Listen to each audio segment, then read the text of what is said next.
Bem, pessoal, bom dia, boa tarde, boa noite. Hoje, aqui no estúdio do Pode Expressar, eu estou recebendo a minha amada irmã Nise, o meu amado irmão Josué e a jovem irmã Simone Guedes. Esse vídeo hoje veio através de um comentário feito no canal de Josué Augusto pela irmã Maria Guedes. A irmã Maria Guedes, inclusive o Josué leu aqui, nesse espaço, o relato dessa senhora, que também é evangélica da Assembleia de Deus, e ela relatou um caso que nos intrigou muito. E, logicamente, através de contatos telefônicos, a pessoa, no caso, a vítima daquele relato, que também faz parte da Assembleia de Deus, é membro da Assembleia de Deus, nos procurou e confirmou que tudo aquilo, naquele relato, seria verdade. E, logicamente, que como membros também da instituição, que eu também sou membro da Assembleia de Deus, Josué também, irmã Nise também, e nós chamamos a vítima, no caso daquele episódio, a irmã Simone, e a irmã Simone se prontificou, não, eu vou porque eu quero esclarecer a verdade. E a irmã Simone está aqui hoje, logicamente que ela veio voluntariamente comparecer aqui ao estúdio, já inclusive falei com ela antecipadamente, expliquei a ela das consequências do relato que ela fez, tá certo? Que, logicamente, que é algo, infelizmente, que acontece de canto a canto do nosso Brasil, a questão do assédio nas adolescentes. Isso aí, inclusive, se tornou conhecido a questão da prescrição por conta da nossa querida também pernambucana Joana Maranhão, através de uma queixa de Joana Maranhão pelos abusos sofridos, se criou uma lei em que a prescrição só inicia após a vítima completar 18 anos de idade. É o caso da nossa amada irmã Simone. Então, o relato da irmã Simone é um relato que realmente é muito impactante, porque na época tratava-se de uma adolescente de 13 anos de idade. Logicamente que ela vai relatar isso com as suas próprias palavras, mas que se tentou calar, se tentou esconder, mas tudo na vida, um tempo vem à tona, e chegou o tempo, inclusive através de uma própria profecia da avó dela, que não mais está entre nós, que disse que no tempo certo Deus resolveria isso. E nós, de livre e espontânea vontade, também recebemos a nossa irmã Simone, que logicamente vai relatar a sua vida quando iniciou. Os familiares delas são evangélicos, os pais, a mãe, os irmãos, a avó que já dormiu no Senhor, as tias. Então a irmã Simone vai relatar como ela iniciou a sua vida na igreja. Parece que Planeta dos Macacos. Planeta das Flores. Pronto, Simone, conte como você iniciou na comissão, ou no coral, ou no conjunto de adolescentes. Conte o seu relato como uma adolescente que é evangélica e participando dos quadros da igreja. Eu era da comissão, era do grupo de adolescente, e foi aí onde tudo começou. Ele era meu dirigente na época, eu me apaixonei por ele. Ele também sentia algo por mim. Ele era casado e fiquei com ele, né? Na época eu era adolescente, eu não pensei direito e tive relação com ele, tive um relacionamento com ele. Eu tinha 13 anos, fiquei com ele até uns 17 anos. Foi que quando eu descobri que a esposa dele estava grávida da segunda filha, que ele dizia a mim que não tinha nada com ela, só morava na mesma casa, mas não tinha. Aí foi que quando a ficha caiu, né? Eu chamei os líderes da igreja, eu confessei o meu pecado, e foi aí que ele negou que eu estava caluniando ele.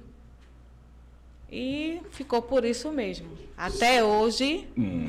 Então, Simone, para só esclarecer ao pessoal que está nos ouvindo, essa pessoa que você se refere, você poderia citar o nome dele todo? Enéas Alves. Enéas Alves. Por acaso o Enéas era o seu dirigente? Era meu dirigente no conjunto, né? Isso. Adolescente, era. Você tinha 13 anos quando participava. Era. Ele, você afirmou, ele era casado. Era casado, tinha a família dele, tinha uma filhinha. Tinha. E você no conjunto, você juntamente com ele iniciou um relacionamento. Era. Você com 13 anos. Eu te pergunto, Simone, mesmo ele sendo casado, mesmo você sabendo que ele era casado, você era uma adolescente. Você não tinha discernimento para esse tipo de coisa. E você pode afirmar com suas palavras que durante esse período, você com 13 anos, você teve intimidade. Logicamente, ele não vai falar aqui, mas você teve intimidades sexuais com ele? Tive. Pronto, nessa fase. E daí, você permaneceu com esse relacionamento, indo para a casa dele. Ia para a casa dele. Você tinha esses contatos na casa dele, na própria casa dele, quando a esposa dele não estava. Era. Correto? Correto. Então, na casa dele, você manteve essas intimidades com ele até chegar ao ponto da esposa dele, juntamente com ele, contratar você para cuidar da filhinha do casal. Passei um tempo lá, trabalhava lá. E saí por conta que a esposa dele já vinha desconfiando, né? E falou com a minha avó que não queria mais eu lá. E ele não queria deixar que ela me tirasse. Aí foi um certo dia que minhas tias foram me buscar. E ele estava lá comigo. E ele se revoltou porque não queria que eu saísse de lá, né? Mas mesmo eu saí de lá, a gente continuou um relacionamento. Esse episódio que você relatou, a sua tia Maria Guedes, no relato que ela fez no canal de Josué, ela disse que fragou você com a camisa dele nua após um contato que teve com ele. Não é isso? Verdade. Então, você confirma isso. Pronto, porque ela disse que sustenta essa palavra. Foi porque ela lá, ela e minha outra tia. Para pegar você, tirar você, porque você vivia o tempo todo lá. O tempo todo. Pronto, então, diante disso, diante desse relacionamento, ele em nenhum momento assumiu que violou você. Pelo contrário, disse que você estava o caluniando. Disse que eu estava caluniando. E a única coisa que eu queria é que ele falasse a verdade. Só isso? Só isso, a única coisa que eu queria. Em nenhum momento ele... Não. Parece-me que sua tia levou isso ao conhecimento da direção da igreja. E sua tia disse com certeza, eu assumo aqui. Eu era o advogado da época. Quando ela falou, eu tentei me lembrar, porque ela disse que eu estava no momento, mas eu não estava. Eu recebi uma ligação da igreja, na época eu era advogado, dizendo, olha, tem uma irmã aqui, nervosa, gritando, esculhambando, gritando aqui, umas coisas aqui que... Aí disse o episódio. Eu digo, aí disseram para mim, mas também, doutor, isso é calúnia. Disseram para mim, é calúnia? Eu digo, olha, veja bem, se é calúnia, chame a polícia, porque eu estava no escritório trabalhando, eu não podia chegar lá. Então eu digo, chame a polícia, porque a polícia vai tomar as providências. Só que não chamaram a polícia e expulsaram ela à força lá do Tempo Central.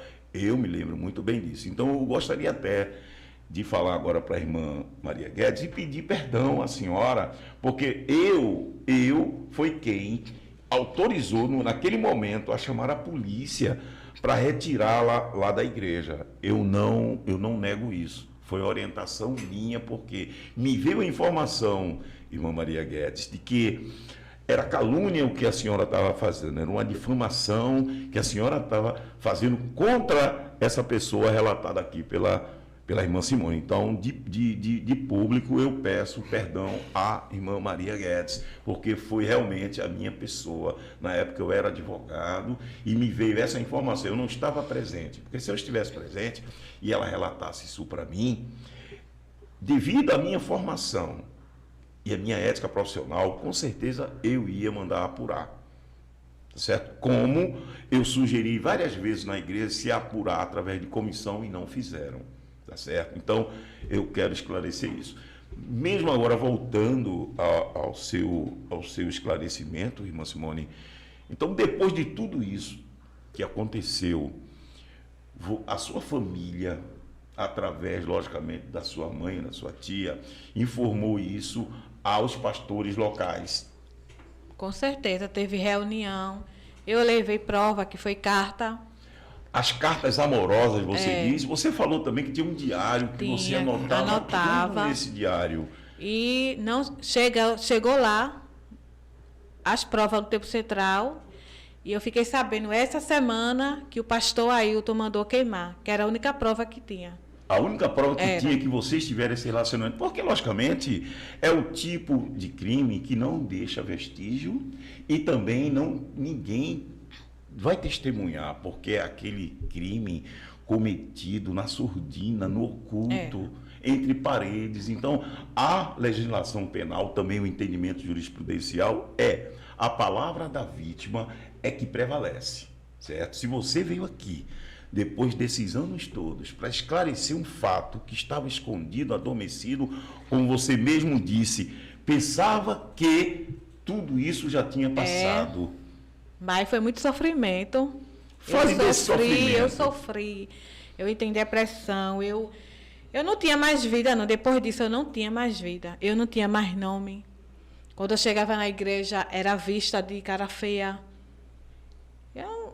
Foi Deus mesmo que me levantou, porque eu sofri muito. Muito mesmo. E o que foi que o pessoal dizia na igreja, os familiares diziam na igreja, diziam que você estava caluniando. Muitos diziam isso, por conta que a própria família disse que relatou, né, na igreja lá, que eu tinha feito uma reunião no Tempo Central e tinha dito que era calúnia. Aí a família disse que a família Alves estava de posse de Vitória. Isso tudo foi mentira. Você em nenhum momento confessou que foi calúnia, porque até hoje você aqui está dizendo que a foi única verdade. coisa que nas reuniões que eu ia, eu falava a verdade. E ele só falava mentira, ele nunca afirmava, assumia não. Nunca assumiu. Então, esse episódio, Simone, dessas cartas, essas provas levadas ao pastor Ailton, você pode dizer a pessoa que levou essas cartas ao pastor Ailton? Quando, na época, eu tinha essas cartas e dei na mão de Joel, que não dormiu no Senhor, irmão Júnior Pitágoras. E essa carta eles foram levar para o Tempo Central. E daí diante, não viram mais essa carta. Aí eu fiquei sabendo essa semana, pelo Júnior Pitágoras, que eles queimou essa carta. No caso, sob autorização do pastor Ailton. Foi. O pastor Ailton pediu para eles queimar a carta, porque era a única prova que tinha, né? Já pensou que coisa terrível. Então, veja o resgate de tudo isso, porque você foi vítima, você era um adolescente, você sofreu abusos de uma pessoa adulta. Eu podia estar com 50 anos, 100 anos, mas eu ia vir me defender, porque foi um fato que aconteceu. E eu fiquei como mentirosa, como caluniadora. Inclusive, você relatou aqui pra gente que as pessoas ficam dizendo, essa irmã aí, ela é...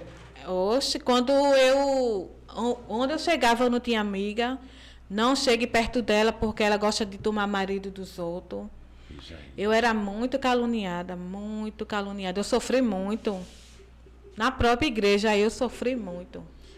Então, irmã Simone, seu relato é um relato profundo, contundente, porque trata-se de um ambiente religioso, de um ambiente que jamais poderia acontecer esse tipo de coisa. Porque, olha, quem tem filha adolescente sabe a gravidade disso. Sabe que tem gente aí fora que não passa a mão por cima porque é muito grave. Uma adolescente ser violada dessa forma por uma pessoa adulta que tinha poder de comando sobre você. Ele era o seu dirigente. Ele jamais poderia violar seu corpo, a não ser proteger. Ele fez o contrário. Ele violou, abusou. E você hoje vem aqui falar, porque Deus te deu essa segurança de você vir hoje relatar esse fato que envergonha a todos. É o tipo de crime que o próprio violador tem vergonha. Ele não assume, ele nega, porque é um crime, Josué, que a própria sociedade repudia. Ninguém aceita, por mais... Ninguém aceita. Tanto é que essas pessoas, quando chegam no presídio, eles são colocados num ambiente separado dos outros presos, porque até os presos repudiam esse tipo de crime. Eu conheço vários fatos, porque não se pode fazer isso com as nossas crianças. Até hoje, Josué, eu tive relato, não vou mentir, de pessoas aqui na Mata Sul que tinham um presbítero que pegava no seio das adolescentes. Eu fiquei indignado. Como é o pessoal pobre, canavieiro, tinha medo de denunciar. Mas veio a mim esses fatos. Quer dizer, que é uma coisa recorrente na nossa igreja. É uma coisa que acontece e continua acontecendo. Eu digo, o presbítero, o diácono, dirigente, que comandam adolescentes, tenham cuidado. Depois desse fato aqui relatado, qualquer adolescente, pai de adolescente, não tenha medo de falar, porque isso não é só pecado, isso é crime. E não se deve fazer isso com nenhum adolescente. A irmã Simone, tudo bem, conseguiu ainda depois de muito lutar, superar essa depressão que ela teve. Hoje é casada, tem filhos, conseguiu se levantar das cinzas, porque poderia tomar outro rumo, que eu vejo muito caso disso ir aí por fora, por conta disso, a pessoa não suporta aquilo e termina ceifando a própria vida. Tem relatos disso, Simone, eu não vou negar para você, mas graças a Deus que você foi forte.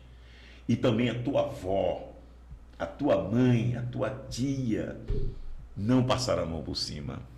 Eu acho que no fundo da sua tia, o que ela fez, eu acho que Deus tocou nela para ela fazer isso. Porque senão não ia se cumprir a profecia que a sua avó falou, que Deus ia tomar providência. E Deus vai tomar providência através das nossas autoridades, Josué. O crime ainda não está prescrito. O crime ainda não está prescrito. Então, pessoal, eu quero falar, as pessoas que detêm poder sobre adolescentes, tenham cuidado com as nossas adolescentes, meninas jovens, ainda em formação, que vocês aproveitam porque têm poder sobre elas, têm autoridade sobre elas. Não façam isso. Isso aqui é um esclarecimento e um chamamento à verdade. Nós temos muitas adolescentes e adolescentes também, masculino e feminino.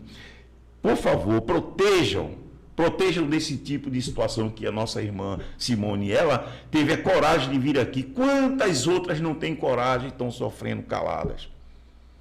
Então, é o momento de quem estiver sofrendo esse tipo de coisa, em qualquer ambiente, do lar, da igreja, não tenha medo, porque a ameaça é grande. Ela sofreu ameaça.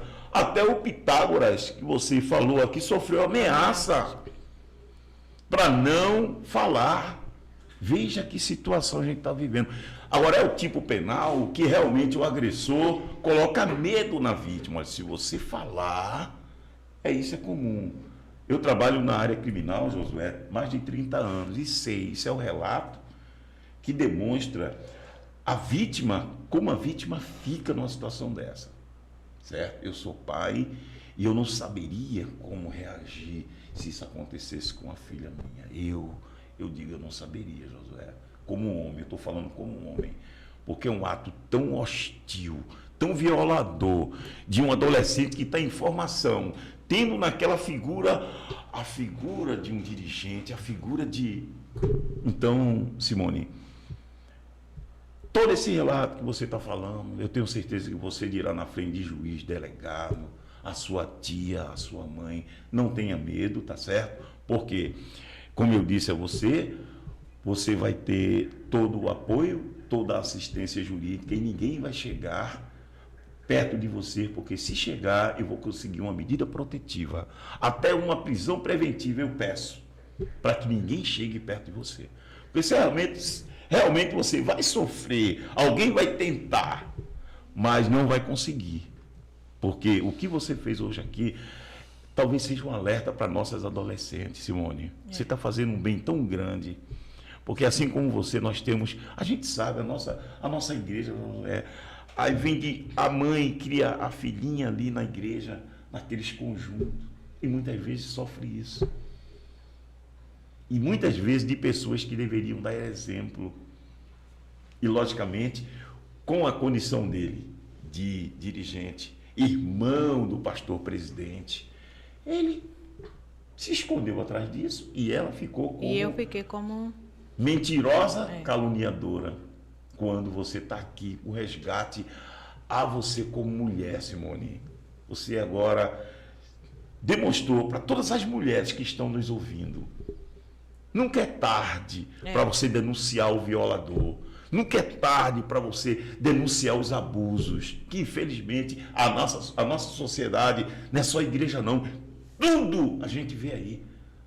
Pastores violando crianças, coisa horrível, adolescentes, coisas horríveis a gente está presenciando, Josué. Isso porque realmente é final dos tempos. Sobre o chá.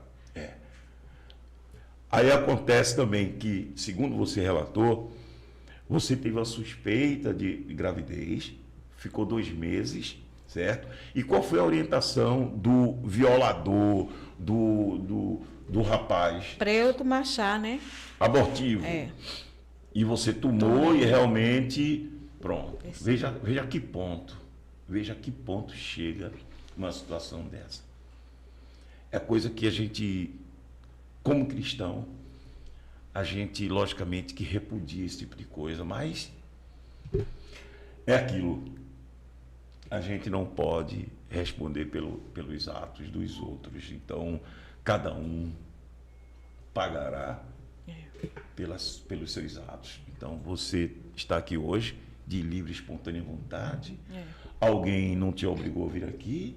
Você está aqui falando e falará diante de qualquer autoridade os relatos, inclusive com provas, que tem o Pitágoras, certo? Tem a sua tia, que flagrou você praticamente nua com ele, certo? Então, tudo isso aí, possivelmente, Simone, venha a ser objeto de um inquérito policial e de uma ação penal em que venha a se apurar esses fatos, porque a palavra da vítima nesse tipo de crime, ela tem uma relevância imprescindível. A palavra da vítima, ela é tida como verdade.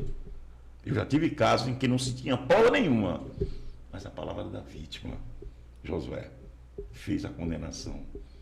Porque o criminoso, ele pratica o crime pensando que ninguém vai ver, ele vai coagir aquela vítima, vai deixar a vítima sem força, sem poder dar um grito, aí ele pronto, vira presa fácil. Mas a ação da Simone hoje é um alerta para as mulheres, não só adolescentes, mulheres que são violadas. A gente viu recentemente um caso a nível nacional do presidente da Caixa Econômica Federal fazendo assédio sexual com as funcionárias. Veja, aquele poder que a pessoa tem sobre o outro, a autoridade. E ele se aproveitava disso e praticava os abusos. Veja, mulheres formadas, concursadas, mas como dependia do emprego, veja que coisa horrível. Como a mulher sofre, Irmanize, na nossa sociedade. Veja que tipo de coisa. Um caso desse, que agora está se contando, está aparecendo. Veja, Simone, que situação. Então, você é uma voz, Simone, e não vai ficar uma voz única, porque outras vão se despertar também para falar. Você está entendendo? Porque quando a mulher cala, ela fica pequena. Mas quando ela fala, ela cresce. É o empoderamento da mulher. Então, Josué, essa é a situação que a gente sofre na nossa sociedade e eu não sei até quando, meu Deus, que o homem vai olhar para a mulher dessa forma, como um objeto que ele possa usar, depois descartar e jogar fora. Essa situação na Caixa Econômica, essa situação que a gente vê de dia a dia na mídia, aí, a violação de adolescentes, de mulheres, que se submetem muitas vezes a isso com medo. É isso que o agressor faz, ele coloca medo na vítima. Então, Simone, eu quero agradecer por você vir aqui espontaneamente falar sobre isso, tá certo? Logicamente que você vai ter a devida, você nos procurou para também ter essa devida assistência jurídica, tá certo? A gente vai dar essa assistência jurídica a você, tá certo? Você vai manter contato diretamente com o Josué, comigo, ou com o Giovanni. Você pode nos procurar, tá certo? A gente não vai deixar você só, porque isso aqui Deus está permitindo para que outras adolescentes, que talvez os pais estejam com medo de denunciar, como eu já tive notícia de pastores, veja bem, pastores, que praticam esse tipo de coisa. E as mulheres sabem e diz para ele, olha, se você confessar, eu te deixo, porque quem é que vai nos sustentar? Veja que coisa absurda. Pastores, Josué, não é um só não. E quem me disse foi o pastor lá de dentro, irmãos, lá de dentro, que, logicamente, eu tenho muitos amigos lá dentro, e eles me passam isso. Veja bem, pastores praticando, lá no púlpito, cortando pão, tomando vinho, dessa forma. E você relatou também que ele obrigava você a tomar ceia. Era. Você mesmo estando em pecado. Mesmo estando em pecado, eu era obrigada a tomar ceia, que era para ninguém perceber. Veja que situação. Era. E Tinha que também continuar em né? comissão, tudo. Minha vida tinha que ser... E eu obedecia, né? Tudo que ele falava, eu tinha que obedecer. Estava apaixonada. Estava apaixonada. Aí ficava na mão dele. Tomava ceia, Mesmo em pecado. Que situação. Era. Mas eu acho que nessa situação, Deus, ele não ia deixar isso ficar impune. Porque a sua avó não está mais aqui. Mas a sua tia e sua mãe estão. Então elas estão, talvez vão nos assistir, vão dizer, poxa, por que eu não apoiei minha filha naquele momento? Por que eu não socorri? Porque eu não abracei? Né, Josué? Que é um momento de dor, uma adolescente. E enfrentar o que ela enfrentou, depressão, depois abandonada, como caluniadora, como mentirosa. Veja como é fácil. É aquela questão. Quando a mulher adulta foi pega, cadê o homem? Queriam jogar pedra nela. É o que fizeram com você, Simone. Jogaram pedra em você.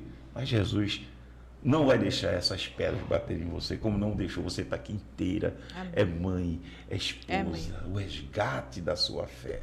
Está entendendo? Porque hoje a gente vive um tempo que essas pessoas que jogam pedras, se Jesus viesse hoje, jogariam pedra em Jesus também. Não é jogariam pedra em Jesus. Porque hoje a gente está vendo essa coisa terrível hoje. A gente pensa que esses homens são homens de Deus. Mas veja aí o que eles praticam. Esse relato desse pastor que me falou e pediu por tudo no mundo para eu não dizer o nome dele, eu não vou dizer. Esse Miguel, tá uma coisa terrível, é pastores. Porque esse pessoal, Simone, só pensa em dinheiro hoje. Só dinheiro. Você não vê a verdadeira pregação do Evangelho. E quando vê, é naquelas igrejinhas bem distantes do interior. Ali você ainda tem simplicidade. Mas aqui, por aqui, não se tem isso. Então, Simone, eu queria agradecer imensamente você ter comparecido, ter falado de forma tranquila, segura. Ninguém obrigou você a nada. Você está aqui de livre e espontânea vontade. E Deus vai encaminhar o que deverá ser encaminhado. Amém. E tudo também vai ser encaminhado para as autoridades. Isso aí a gente não pode esconder, porque a partir do momento que você fala aqui, a gente tem que tomar as providências jurídicas também, Josué. Tá certo? Então, eu quero agradecer imensamente o seu comparecimento, o seu relato. E vamos esperar agora os próximos passos. Se alguém chegar, veja bem, se alguém chegar perto de você, seja parente, seja o próprio agressor, por favor, me ligue. Pode ser qualquer hora, me ligue. Se o meu telefone não estiver ligado, deixe uma mensagem, porque eu saberei tomar as providências cabíveis, tá certo? Tá certo. Para ninguém chegar perto de você, porque vão chegar. Se não chegar perto de você, vão chegar perto de parentes, para tentar fazer com que você negue tudo isso que você falou. Você está entendendo? Então, chegou o tempo do seu resgate. Chegou o tempo de você dar essa respirada. Chegou o tempo de você também ser um exemplo para não acontecer com as outras jovens, que você sabe, a nossa igreja tem muitos adolescentes, criancinha que vai ali, olha, e cresce com aquela obediência e chega a acontecer esse tipo de coisa. Então, você é um exemplo hoje para mim e para a irmã Nise e para todas as pessoas que estão nos assistindo, principalmente as mulheres e adolescentes. Você é um exemplo.